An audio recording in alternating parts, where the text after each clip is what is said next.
விஜய் வந்து இன்ன வரைக்கும் தனிப்பட்ட தாக்குதல் ஏன் எடுக்க ஆரம்பிச்சேன்னா விர்ச்சுவல்ஸ் பூரா தனிப்பட்ட தாக்குதல் நடத்துறானுங்க. சங்கீதாவே போட்டு புலக்கிறான், சங்கீதாவை போட்டு புலக்கிறான், அடிச்சா பாரு பாயிண்ட், சங்கீதாவை போட்டு புலக்கிறான்.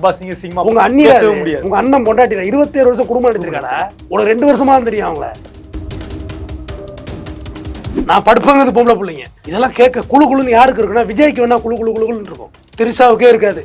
வெறியும் பக பகன்னு எரியும். சொல்லாத இடம் கூட குளிர்கின்றது நேரம் வரும்போது சொல்லாத இடம் கூட எரியும். பக்க பக்க பக்க பக்கன்னு இருக்கும் வெயிலுக்கு. அதுக்கும் முதல்ல தமிழக வெற்றி கழகமாக இருந்தது, அப்புறம் தற்கொலை வெற்றி கழகமாக மாறிடுச்சு, அப்புறம் தற்கொலை வெற்றி கழகமாக இருந்தது. போனவெல்லாம் செத்து தானே போனான், தற்கொலைக்கு சம்மந்தம் தான் மாநாட்டுக்கு போகிறது. தற்கொலை வெற்றி கழகமாக மாறிடுச்சு, கடைசியாக திரிஷா வெற்றி கழகமாக மாறிவிட்டது. இப்போ கம்ப்ளைண்ட் திரிஷா வருதுன்னு வச்சுக்கோங்க, நான் விஜய் பக்கம் நின்று பேசுவேன்.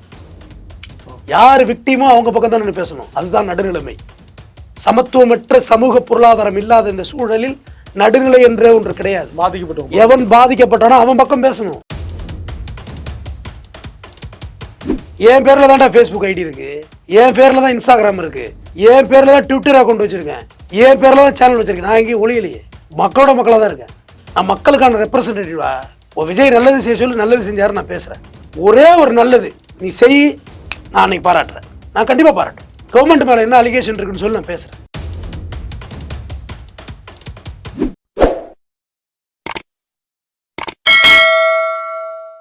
மெட்ராஸ் டவுன் பஸ் நேயர்களுக்கு வணக்கம். இன்றைய நிகழ்வில் நம்மோடு குற்றவியல் வழக்கறிஞர் திரு RS தமிழ்வேந்தன் அவர்கள் இணைகிறார்கள். சார் வணக்கம். சார் வணக்கம். தாவேகா தலைவரும் நடிகருமான திரு விஜய் அவர்கள் மீதான விமர்சனங்கள் தொடர்ந்து இணையங்கள்ல ரொம்ப கடுமையா இருக்கு. குறிப்பா த்ரிஷா அவர்களை திருமண நிகழ்விற்கு அழைத்து வந்தது, அல்லது த்ரிஷா விஜய திருமண நிகழ்வுக்கு அழைத்து வந்தது வந்த பிறகு தாவேகாவை சார்ந்த ஆதரவாளர்களும் ரொம்ப கடுமையா தாக்க ஆரம்பிச்சாங்க இல்லையா?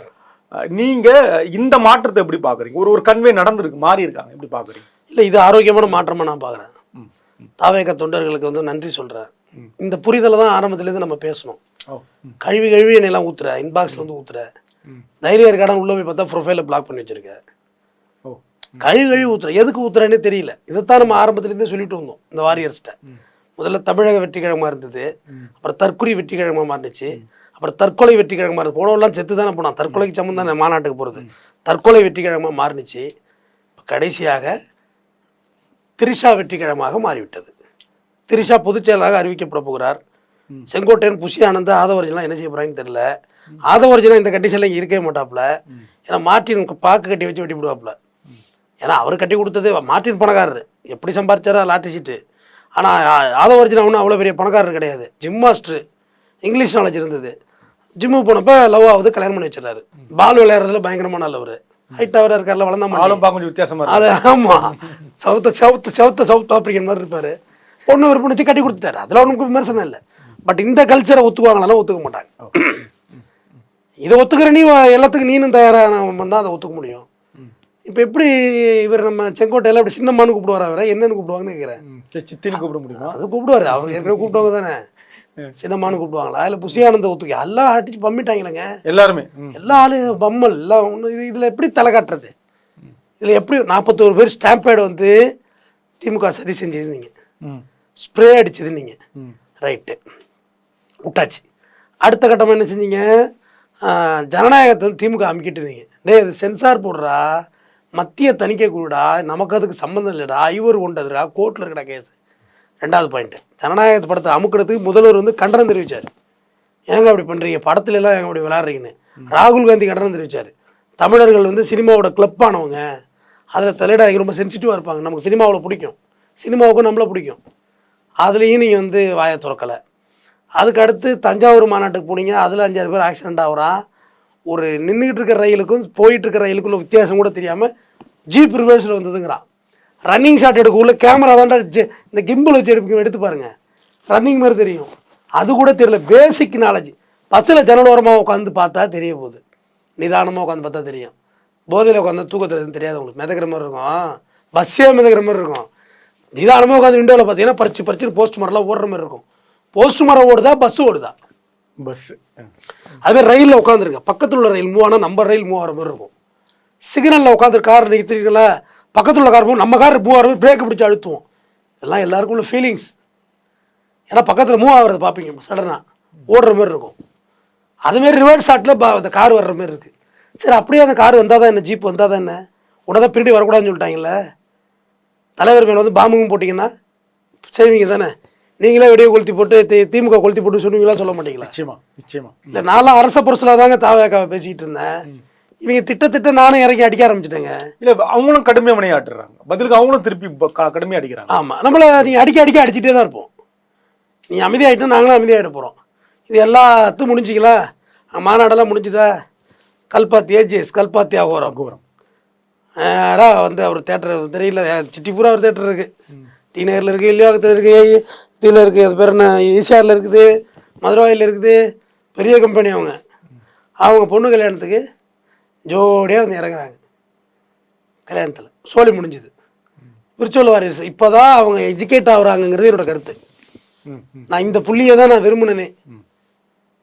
இதுவரை நான் ஒரு பர்சனல் நீங்கள் சங்கீதா வந்து திமுக தான் கிளப்பி வச்சுது நீங்கள், அதுக்கெல்லாம் இங்கே நேரமே இல்லை. இங்கே யாருக்கும் நேரமும் இல்லை, அதுக்கு அவசியமும் இல்லை. நீயாவே சொந்த செலவோட அழிஞ்சு போவ, அவ்வளோதான். உன்னோட எத்தனை கட்சிகளை பார்த்தாச்சு, எத்தனை இயக்கங்களை பார்த்தாச்சு. இந்தியா பூரா எழுப்பி வந்த இயக்கங்களே காணாமல் போயிருக்குங்க, அட்ரஸ் இல்லாமல் போயிருக்குங்க. வேர்ல்டு வைஸ் சொல்கிறேன், உலக நாடு முழுவதும் சொல்கிறேன். அதுமாரி தான் இவர் கிளம்பி வந்தாங்க.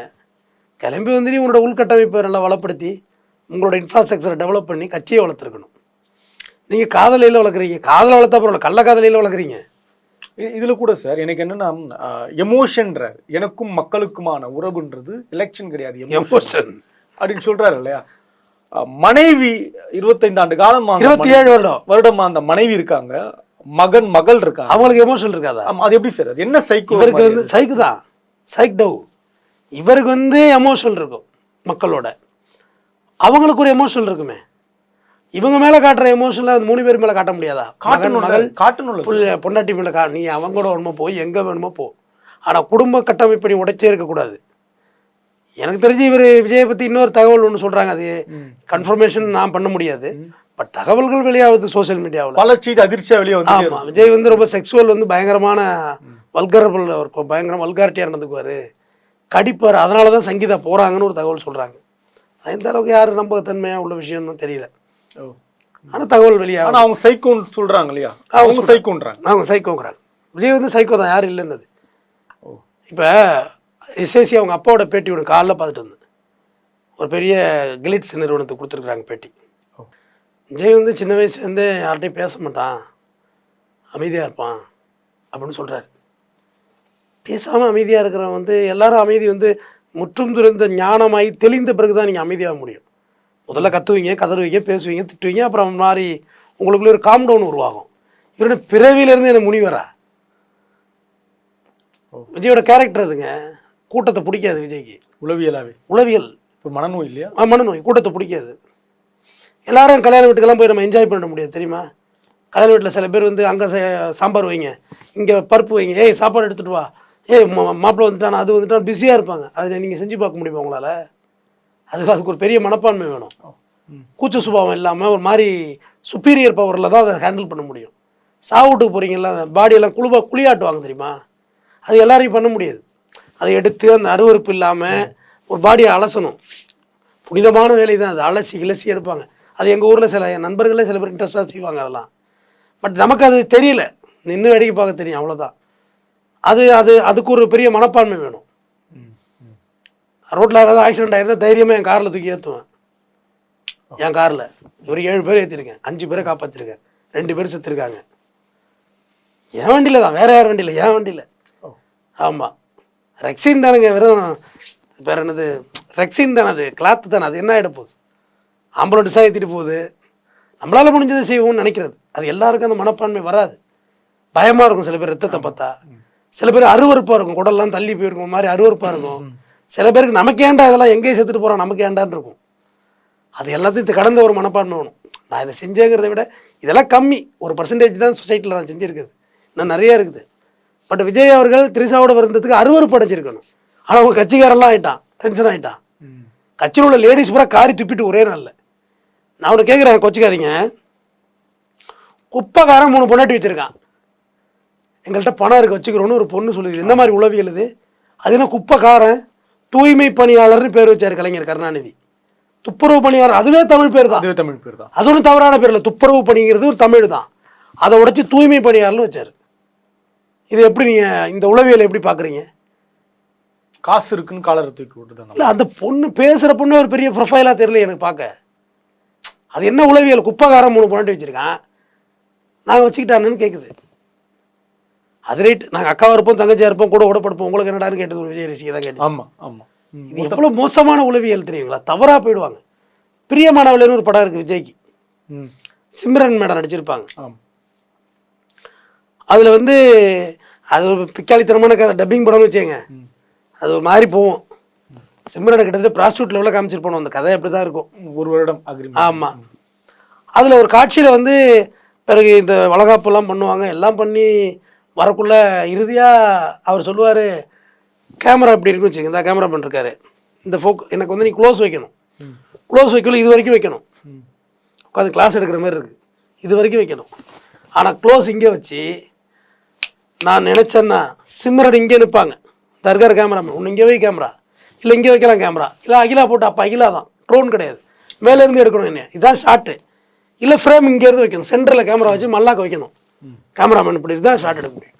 ஆனால் அந்த கேமராமேன் அப்படியே இந்த ஷார்ட் இங்கே வச்சு இப்படி சுண்டி இங்கே வரும் கேமரா, ட்ராலி போட்டு இங்கே சுற்றி, நான் நினச்சேன்னா ஒரு நாளைக்கு ஒரு பொண்ணோட கூட இருப்பேன் அப்படின்னு ஸ்க்ரீனை பார்த்து சொல்லுவார். உட்காந்துருக்கவெல்லாம் எனக்கு தேவையாலா? என்ன அர்த்தத்தில் இந்த வார்த்தையை சொல்கிறீங்க? தமிழ்நாட்டில் அந்த டைலாக் இருக்குது, நீங்கள் பாருங்கள். எனக்கு அன்றே உரைச்சிது இதெல்லாம். இதெல்லாம் என்ன அணுகுமுறை? இதெல்லாம் படம் பார்க்குறவங்கள வந்து ஸ்க்ரீனை பார்க்க வரும். என்னோட வந்து இருந்தில்ல, நான் நினச்சேன்னா ஒரு நிமிஷத்துக்கு ஒரு பொண்ணோட இருப்பேன், எவ்வளோட உண்மைன்னு சுண்டுவார். அப்போ அந்த உளவியல் தானே இன்னைக்கு வரைக்கும் இருக்குது. உட்காந்துருக்கவங்கெல்லாம் நம்ம அக்கா தங்கச்சி, நம்ம அம்மா அப்பான்னு பார்க்கல, இல்லை யாரோட உண்மை இருக்கலாம். இது எப்படி உளவியல்? இது இன்றைக்கி அப்படியே தான் இருக்காங்க. குப்பைக்காரன் அது என்ன வார்த்தை? அது தூய்மை பணியாளர் இல்லை. ஒரு நாள் அவங்க ஸ்ட்ரைக் அடித்தா தெரியுங்க, நம்பி ஒழிஞ்சிடலாம், இன்ஃபெக்ஷன் ஆகிடும் நம்ம எல்லாமே. அவங்க தான் தூய்மை பண்ணி செய்கிறாங்க. கமலஹாசன் கூட வசூல்ராஜ் எம்பி பேசுகிறாரு, இவனெல்லாம் டாக்டருக்கு படிச்சுட்டு வந்த நோய்க்கு வைத்தியம் பண்ணின்னு இருக்கான், நீ வரக்கூடாது, நோய் வரக்கூடாதுன்னு சொல்லி முன்கூட்டியே பண்ணுற, ஸ்வைப் பண்ணுற, ஒரு முன் காப்போம் வர, நீ வந்து நோய் வராமல் தடுக்கிற. அவங்களோட பெரிய ஆள் நீ தான், கட்டிப்பிடிப்பாரு. இதெல்லாம் பெரியவங்களுக்கு நேரம் இல்லை, பாராட்டிக்கலாம் அப்படின்னு. அப்போ சொல்லுவார், உங்களுக்கு தம்பி உங்களுக்கு எதாவது மரகர கைண்டிச்சான்னு. இல்லை அதெல்லாம் நல்லா தான் இருக்குது அப்படிப்பாரு.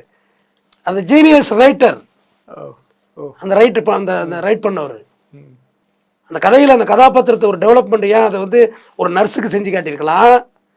நர்ஸு கூட செவிலியர் தானே. ஆமாம், எவ்வளோ விஷயங்கள் இருக்குல்லங்க. ஆனால் அது ஒரு துப்புரவு பணியார், தூய்மை பணியார்ட்ட செஞ்சு காமிக்கிறாரு. அவர் ரைட்டரா, நீ ரைட்டரா? உட்காந்து எழுதிக்கிட்டு கதை விட்டு உட்காந்துக்கிட்டு. இதில் சார் இப்போ நான் மறுபடியும் நான் கேட்குறேன், நான் என்ன புரிதலுக்காக இப்போ கூட்டு வராரு த்ரிஷாவை, இதை பார்க்குறாங்க, சங்கீதா ஊடகங்களில் பார்க்குறாங்க, அவங்க மனநிலை என்ன வரும்? வயிற்றை பற்றி எரியுங்க. மகன் ஜீரணிக்க முடியாது, டைஜஸ்ட் பண்ணிக்க முடியாது, ட்ரிகர் பண்ணுறாரு, வெறுப்பேற்ற. உங்களுக்கு எப்படின்னா கொஞ்சம் அக்கோடாக தான் இருக்கும். நான் பேசுறது பரவாயில்ல, பேசுகிறேன். உங்கள் தாத்தாவெல்லாம் ஞாபகம் இருக்கா? இருக்கு. இப்போ எங்கள் தாத்தாவுக்கெல்லாம் ஊரெல்லாம் பொண்டாட்டி. அது எப்போ சொல்லலாம்னா 3ஆவது ஜெனரேஷன் சொல்லலாம். எங்கள் தாத்தா அவ்வளோ அழகாக இருப்பாரான், எல்லாரும் எங்கள் தாத்தாவை நேசிப்பாங்களா அப்படின்னு சொல்கிறீங்கல்ல, அது எப்போ உங்களால் சொல்ல முடியும்? ஒரு 100 வருஷம், ஒரு 50 வருஷம் கிடந்து அதை பேச முடியும். அது ஒரு காமெடி பொருளாக, ஒரு பகடி பொருளாக மாறும். நம்ம தாத்தா நம்ம பேரண்ட் ஸ்டைல்லே பேசலாம். சரி. ஆனால் அதே உங்கள் அப்பா உங்களால் சொல்ல முடியாது, கடைசி வரையும் சொல்ல முடியாது, ஏற்றுக்காது. என் தாயோட இருந்துட்டு நீ என்னடா மனசு ஒத்துக்காது, ஒப்பலை. என் கேரக்டருக்கு நான் பேசுகிறேன். நல்ல குடும்பத்தில் அப்படிதான். ஆமாம். ஓகே, உங்களுடைய செக்ஷுவல் மேட்ரு, உங்களுடைய அனுபவங்களை நீங்கள் எப்போ ஜாலியாக பேச முடியும்னா, நீங்கள் ஒரு 2 தலைமுறை கிராஸ் ஆனது வரை பேசலாம். இப்போ எனக்கு 40, ஒரு 20 வயசு பையன்ட்ட பேசலாம். என்னடா பொழுது நீங்கள் ஊர் சுற்றிக்கிட்டு இருக்கீங்க, பைக்கிங் இங்கே வச்சுக்கிட்டு, எவ்வளோ லவ் பண்ணலாம், படவாக்கலாம், என்னடா அறிவு இருக்குது அப்படி 20 வயசு பையன்ட்ட பேசலாம். என்னிட்ட 70 வயசு தாத்தாக்கள் என்கிட்ட பேசுவாங்க, என்ன வைக்கல ஆள் இருக்கிறா, பொறுத்து சைட்டுக்கிட்டு அடிக்கப்படாதா அப்படிம்பாங்க. சும்மா அந்த டைம் பாஸுக்கு பகடி பேசுவாங்க, கிராமத்தில் பேசுவாங்க, என்கிட்டலாம் பேசுவாங்க. நான் 20 வயசு பையன்ட்ட பேசலாம். அதே 80 வயசு ஆகுள்ள நீங்கள் நல்லா உட்காந்துருக்குல்ல, நம்மளாம் அந்த காலத்தில் என்ன பண்ணாத இவ்வளோ பண்ணிட போராடுவோம். உன் குற்றத்தை நீ எப்போ ஒத்துக்கலாம்னா அந்த வயசெல்லாம் கடந்த பிறகு உன்னோட பிளேமிங், உன்னோட அக்யூஸ்டு மனப்பான்மை தாண்டிய பிறகு அதை சொல்லலாம். அட நம்ம ஆடாத ஆட்டம் படம் கொடுப்பாடா போகடா, நாங்களாம் அப்போவே அப்படிடா, நாங்களாம் அப்போவே அப்படி அப்படின்றது. இது பேசுகிறாங்கல்ல நம்ம ஊரில் முதியவர்கள் பேசுவாங்க, இன்னைக்கு இருப்பாங்க. என்னடா கறி திங்கிறீங்க, நான் திங்காத கறியாடா. ஆனால் அது எவ்வளோ அழுத்தம், எவ்வளோ அடர்த்தி இருக்குல்ல அதில். அந்த பெரிய நான் சொல்கிறது பெரிய ரொம்ப நாலேஜ் சென்சிபிளான விஷயம், சென்சிட்டிவான விஷயம். அதான் சொல்கிறேன், என் தாத்தாவை நான் கிரிட்டிசிசம் பண்ணலாம், நீங்கள் பண்ணுவீங்க. ஆனால் என் அப்பாவை ஒத்துக்க முடியாது என்னால். எங்கள் அம்மாவை நீ எப்படி ஷேர் பண்ண, நீ எப்படி நீ இன்னொருத்தைய ஷேர் பண்ணுவ? இது எல்லா பசங்களோட மனநிலை. பெண் பிள்ளைகள் ஒத்துக்குது அப்பாக்களை, பெண் பிள்ளைகள் ஏற்றுக்கிறாங்க, ஒரு சகிப்புத்தன்மை இருக்குது. நம்மள்கிட்ட இல்லவே இல்லை. மீனிங் என்னட்ட கிடையவே கிடையாது. அது எப்படி சொல்லலாம்னா, இப்போ நம்ம வயசான பாட்டிகள் வந்து நம்ம அம்மாவுக்கு அட்வைஸ் பண்ணுவாங்க. இந்த கை கால் இழுத்து கிடக்கும் தாத்தாவுக்கு, இந்த படுத்து கிடக்கிற கொஞ்சம் பாடாப்படுத்திருக்காங்க, அவங்க பீ முத்திரத்தை அள்ளிக்கிட்டே பேசுவாங்க, பேசிக்கிட்டே இருப்பாங்க. கொஞ்சம் நெஞ்ச பாடாப்படுத்துனேன், எவ்வளவு பாட்டி வச்சுருந்தேன், எவ்வளவு வந்தாலா அப்படி தினம் பேசுவாங்க. பார்த்துருக்கீங்களா? அவங்க வந்து மருமகள்கிட்ட என்ன கன்வே பண்ணுறாங்கன்னா, உன் மாமனார் அப்படிப்பட்டவன் தான், ஆனால் நான் இப்படி சேவை செஞ்சுக்கிட்டு இருக்கேன் அவனுக்கு. புருஷன் வந்து அத்தை இந்தமாரி புருஷன் யார்கிட்டையும் பேசுகிறாரு வைக்கிறாருன்னா கூட அவங்க என்ன சொல்லுவாங்கன்னா, அவன் அப்பா ஆடாத ஆட்டமா, இந்த அவன் ஆடாத ஆட்டமா, அனுசரித்து போடிமா, எங்கே போகிறான் இனிமே, 2 பிள்ளையே ஆகிப்போச்சு, அப்படியே ஓட்ட வேண்டியதான். அப்படி யாருக்கு யார் அட்வைஸ் பண்ணுறா? அவங்க மருமகளாருக்குள்ள பண்ண முடியாது, அவங்க ஒரு மாமியார் அவங்களும் மருமகளுக்கு பண்ண முடியுது. இந்த விளக்கம் புரியுன்னு நினைக்கிறேன். கல்யாணம் ஆகி குடும்பம் கூடியோடு சுற்றுறவங்களுக்கு புரியும். அதே தான் விஜய் மேட்டர்லையும். விஜயோட பொண்டாட்டி ஒத்துக்கிட்டாலும் பிள்ளையால ஒத்துக்க முடியாது, சஞ்சயால ஒத்துக்கவே முடியாது. கோபம் தான் வரும். இப்போ மீனிங் நம்ம கமிஷனர் இருக்கார்ல Arun, Chennai city commissioner, police commissioner, அவர் ஒரு யூடியூபர் வந்து ஐஸ்கிரீம் அதிகாரின்னு போட்டு புழகிறார். உனக்கு அது பகுடி, அதை கமிஷனர் ஏற்றுக்கலாம். கமிஷனருங்கிறது அவரோட வேலை. ஆணையாளர் திட்டு, காவல்துறை ஆணையாளர் இந்த மாதிரிலாம் பண்ணுறாரு, உனக்கா பண்ணுறாரு திட்டு. இந்த மூத்த பத்திரிகையாளர் என்ன மூத்த பத்திரிகையாளர், காலங்காலத்தில் எழுதி படிக்கிறவங்க தான் மூத்த பத்திரிகையாளரா? என்ன பத்திரிகை நடத்துறீங்க நீங்க? அது பேசுங்க. வக்கீல்ங்கிறது என்னோட டெசிக்னேஷன், அது திட்டு. என்னைய திட்டுறது உனக்கு ரைட்ஸ் கிடையாது. ஓகே, நீ அருணை திட்டு, அருண் மீன்ஸ் அவரோட ப்ரொஃபஷனை திட்டு, காவல்துறை ஆணையரை திட்டு. அருண்கிற தனிப்பட்ட கணவனையோ தனிப்பட்ட அப்பாவையோ நீ திட்டாத. அந்த பையன் ஸ்கூலுக்கு போவான்ல, ஒரு பையன் ஐஸ்கிரீம் அப்படின்னா கிண்டல் பண்ண மாட்டாங்களா? நீ உங்களுக்கு தான் கமிஷனரு, அவள் படிக்கிற பிள்ளைகள எல்லாம் கமிஷனரு, ஏசிடிசி ஐஏஎஸ் ஐபிஎஸோட பிள்ளை படிக்கும், அவங்கெல்லாம் போயிட மாட்டாங்க. அவரோட மனைவி வீட்டுக்கு போகணும் என்ன சொல்லுவோம்? ஆமாம் கமிஷனர் ஐஸ்கிரீம்னு போட்டு புழக்கிறாங்கன்னா அழுவுறான் பையன் வந்துன்னு சொல்ல மாட்டாங்க. எனக்கு அது வருத்தமாக இருந்துச்சு. ஆணையாளர் மேலே விமர்சனம் வை, அது ஒரு ரைட்ஸ் இருக்கு. முதலமைச்சர் மேலே விமர்சனம் வை, ரைட்ஸ் இருக்கு. ஆனால் ஸ்டாலின் மேலே விமர்சனம் வைக்காது. பிரதமர் மேலே விமர்சனம் வை, அதுக்கு ரைட்ஸ் இருக்கு. ஆனால் மோடியை பர்சனலாக அட்டாக் பண்ணாது. எல்லா டெசிக்னேஷனும் சொல்கிறேன். பெரியாருடைய தத்துவங்களை நீ விமர்சனம் பண்ண, அதுக்கு தான் அவர் பேசினார். ஆனால் அவர் தனிப்பட்ட ஆளை நீ ஏன் விமர்சனம் பண்ணுற? நான் விஜய் வந்து இன்ன வரைக்கும் தனிப்பட்ட தாக்குதல் ஏன் எடுக்க ஆரம்பிச்சேன்னா, விரிச்சுவல்ஸ் பூரா தனிப்பட்ட தாக்குதல் நடத்துறானுங்க. சங்கீதாவே போட்டு புழக்கிறான், சங்கீதாவை போட்டு புழக்கிறான், அடிச்சா பாரு பாயிண்டா, சங்கீதாவை போட்டு புழக்கிறான். உங்க அண்ணியா, உங்க அண்ணன் பொண்டாட்டி 27 வருஷம் குடும்பம் எடுத்திருக்காடா, உனக்கு 2 வருஷமா தெரியும் அவங்கள. நான் படுப்புங்கிறது பொம்பளை பிள்ளைங்க. ஆமா, இதெல்லாம் கேட்க குழு குழுன்னு யாருக்கு இருக்குன்னா, விஜய்க்கு வேணா குழு குழு குழுன்னு இருக்கும், திரிசாவுக்கே இருக்காது. திரிசாவுக்கே இருக்காது, எரியும் எரியும், பக பகன்னு எரியும். சொல்லாத இடம் கூட குளிர்கின்றது நேரம் வரும்போது, சொல்லாத இடம் கூட எரியும். இப்போ பக்க பக்க பக்க பக்கன்னு இருக்கும் வெயிலுக்கு. அதுக்கும் படுப்பாங்கிற அளவுலன்னு பேச்சா அதெல்லாம் எப்படா திருப்பி அவங்கள எல்லாம் குடும்பத்தில் சேர்த்துக்கிறீங்க? எப்படி சேர்த்துக்கிறாங்க? சோறு எப்படா போடுறீங்க அவங்களுக்கு? என் புருஷெல்லாம் எனக்கு முக்கியம் இல்லை, விஜய் தான் முக்கியம். ஆஹான்னு சிரிக்குது. அப்பயே சொல்ல முடியாது, நம்ம சொல்லக்கூடாது. இல்லை, ஆக்சுவலாக இது இன்னொரு டெக்னிக் இப்போ ஒன்று இருக்குது. இந்த இவ்வளோ வச்சு குடும்பம் நடத்த முடியல, மெதுவாக பசேத்தி ஏற்றிட்டோம்னா அங்கே மிரிச்சு கிரிச்சு செத்து போனால் ஒரு 20 lakhs ரிசீவ் ஆகிடும். பிள்ளைங்களோட நீ இருமா, அம்மா வரும், அம்மா செத்து வரும், சாப்பிட்டு சாப்பிட்டு தூங்கு, அம்மா செத்து வந்தோன்னா நம்ம காசாக்கிடுவோம். வாழ முடியாது. இந்த பொம்பளோட எப்படி நீ வாழ்வீங்க? பேயோட எப்படி வாழ்றது? அமைதிப்படையில் அம்மா கேரக்டரு முடிச்சிடுறேன் அதோட மணி ஆகிட்டு. ஆண்டி சிவகாமி டார்லிங் ஏதாவது நியூஸ் பார்த்தியா அப்படின்னு பொண்டாட்டிய சுஜாதா பொண்டாட்டியா இருப்பாங்க. அந்த கேரக்டர் விஜயோட ஒத்து போகுது. ரொம்ப பெருமையா இருக்க, உங்க வழக்கு இப்போ சிபிஐயில் தோன்றாங்களாமே, இப்படி இருந்தாலும் உள்ள போறீங்க அப்படின்னு சொல்லுவாங்க. அதே கோகனட் பொறுக்கிட்டு தானே அந்த அமாவாசை இவன் கோல்டு ஃப்ரேம் நாகராஜோட எப்படியும் சாவறதுக்குள்ள மந்திரி ஆகிடுவோம். மந்திரி ஆகிட்டா பீரங்கி வண்டியில் படுக்க வச்சு வேட்டு கிளப்பிட மாட்டாங்க. ஆமாம், நம்மள அது ரேக்குறீங்களே நீங்கள் எப்படி 2 பேருமே ஆனால் அதில் 2 ஏ கிரேடு பி கிரேடு. உன்னையும் மணியா சொன்னால் மகாமகத்துக்கு போனவங்களாம் செத்து போயிட்டாங்கன்னு உன்னையும் ஒரு லாரியில் ஏற்றி அனுப்பியிருக்க வேண்டியது. மகாமகத்தில் மிரிப்பட்டு செத்துருப்பேன். அதுதான் விஜய் கட்சிக்கு வர்றவங்கலாம் மெதுவாக ஏற்றிடுறாங்க. விஜய் மாநாடா உடனே போங்கம்மா, ஏறுமா பஸ்ஸில், பஸ்ஸுக்கெல்லாம் காசு கொடுத்துட்றான், போய் சாவு, மிரிப்பட்டு சாவு, பணம் கிடைக்கும். புள்ளியோட இப்போ செக்யூர் பண்ணிடுறாங்க. பார்த்தீங்கன்னாலே இந்த போலீஸே அவ்வளோ பொலைட்டாக இருக்காங்க. எனக்கு அது புரியவே இல்லையே.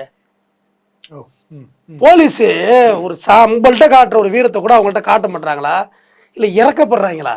பாவம் பாவம் மனநோயாளிகளாக இருக்காங்களே அப்படின்னு நினைக்கிறாங்க போல இருக்கு.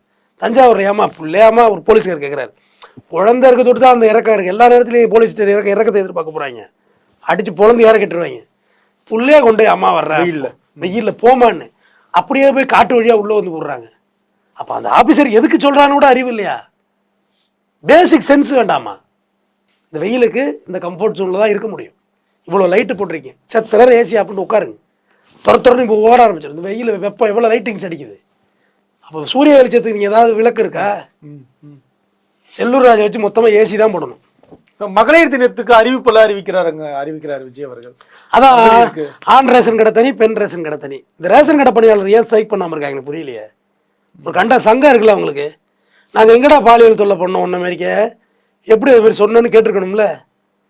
பெண் காவலர்களை யார் வேலை கொண்டு வந்ததுன்னு கேளுங்க. கலைஞர் கருணாநிதி. பெண் போலீஸ் ஸ்டேஷன், தனி காவல் நிலையம், அனைத்து மகளிர் காவல் யார் கொண்டு வந்தது? ஜெயலலிதா. ஏதாவது வரலாறு படிக்கிறாங்களா? நமக்கு முன்னாடி உள்ளவங்க என்னென்ன வழி நடத்தியிருக்காங்க. ஏங்க எனக்கு ஒன்றும் விஜய்க்கு ஒன்றும் எனக்கு ஒன்றும் பகை கிடையாதுங்க. இப்போ கூட பாருங்க, விஜய் கட்சியில் உள்ள ஒருத்தன் இந்த பாருங்க, ஹர்தீப் சிங்கா, டேய் உன் பேர்லேயே உனக்கு ஐடி வைக்க துப்பு கிடையாது. ஹர்தீப் சிங் எந்த ஊரில் தமிழில் டெக் பண்ணுறான் எனக்கு தெரியல. இந்த அந்த மௌனே இந்த மௌனே ஃபோன் பண்ணால் எடுக்கிறது இல்லை. பார்த்துங்க, இதுதான் உங்களோட லட்சணம். இதுதான் உங்கள் லட்சணம். எப்படிப்பட்ட வார்த்தைகள். எல்லாம் ஃபேக் ஐடி, ஒன்றும் உள்ளே போய் பிடிச்சி கிடிச்சி கொடுக்குறது ஒன்றுமே கிடையாது. ஆக்சுவலாக எனக்கு இது மாதிரி மெசேஜ் யாரும் பண்ண மாட்டாங்க. இது ஏதோ குழந்தை உள்ளே புந்து விளையாண்டுருக்கு, சம்மந்தம் இல்லாத வேலை. தற்கூரி, சின்ன குழந்தை ஓட்டே இல்லாத தற்கூரி. ஏன்னா நம்ம யார் எனக்கு தெரியல, குட்டி தற்கூரி. பொது மன்னிப்பு. ஃபோன் பண்ணுறேன், உன் பேரில் ஐடி வச்சுக்க ஒன்று துப்பு கிடையாது. என் பேரில் தான்டா ஃபேஸ்புக் ஐடி இருக்குது, என் பேரில் தான் இன்ஸ்டாகிராம் இருக்குது, என் பேரில் தான் ட்விட்டர் அக்கௌண்ட் வச்சுருக்கேன், என் பேரில் தான் சேனல் வச்சுருக்கேன். நான் எங்கேயும் ஒளியலையே, மக்களோட மக்களாக தான் இருக்கேன். நான் மக்களுக்கான ரெப்ரசன்டேட்டிவா. ஓ விஜய் நல்லது செய்ய சொல்லி நல்லது செஞ்சாரு, நான் பேசுகிறேன். ஒரே ஒரு நல்லது நீ செய், நான் அன்னைக்கு பாராட்டுறேன். நான் கண்டிப்பாக பாராட்டுவேன். கவர்மெண்ட் மேலே என்ன அலிகேஷன் இருக்குன்னு சொல்லி நான் பேசுகிறேன்.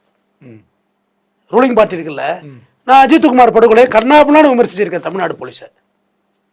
திருப்பவனம் அஜித் மேட்டரில் தப்பு, மெத்தனை போக்கூட இருந்துட்டாங்க, தப்பு ரைட்டா. சாத்தாங்குளத்தில் பெனிக் ஜெயராஜ் அடிச்சு கொண்டாங்க, எடப்பாடி 13 பேரை சுட்டாரு, கர்நாபகம்னு நீ வரையும் விமர்சிப்பேன். தப்புன்னா தப்பு தான், அது கனெக்ட் பண்ணணும்ல கொஞ்சமும். அது இப்போ சங்கீதாவை எனக்கு இன்னொன்று, இந்த விர்ச்சுவல் வாரியர்ஸ் வந்து தொக்கா வந்து சிக்கிட்டாங்க. இல்லைனா கூட விஜய் அண்ணா வாங்கின அதே கடையில் டிஎம்கே ஆளுட்டு வாங்கி துணிமணியும் வாங்கி இது திரிசாவுக்கு பாடி சட்டி எல்லாம் வாங்கி பாவடை எல்லாம் வாங்கி ஜாக்கெட்டெல்லாம் தச்சு ஆரியாவெல்லாம் பண்ணி ஆரியாவுக்கு பண்ணி அப்படி நைஸாக விஜய் மாமா அங்கிட்டு திரும்பி இருந்தப்போ காரில் உட்கார வச்சுட்டாங்க. எங்கள் விஜய்க்கு தெரியவே தெரியாது இது திமுகவோட சதிதான் இது அப்படின்னு கூட சொல்லியிருப்பாங்க. இப்போ கூட அண்ணா வந்துருங்கண்ணா, திரும்பி வந்துருங்கண்ணா, வேணாம் அதுவும் ஒன்று பேசுதியா, கொழுக்கு மொழுக்குன்ட்டு தமிழை கடிச்சு துப்புற ஒரு லேடி பேர்லாம் சொல்லலை. வணக்கம் அப்படிங்குது. வணக்கங்க, உனக்கம் இல்லை, உனக்கம் வணக்கம்.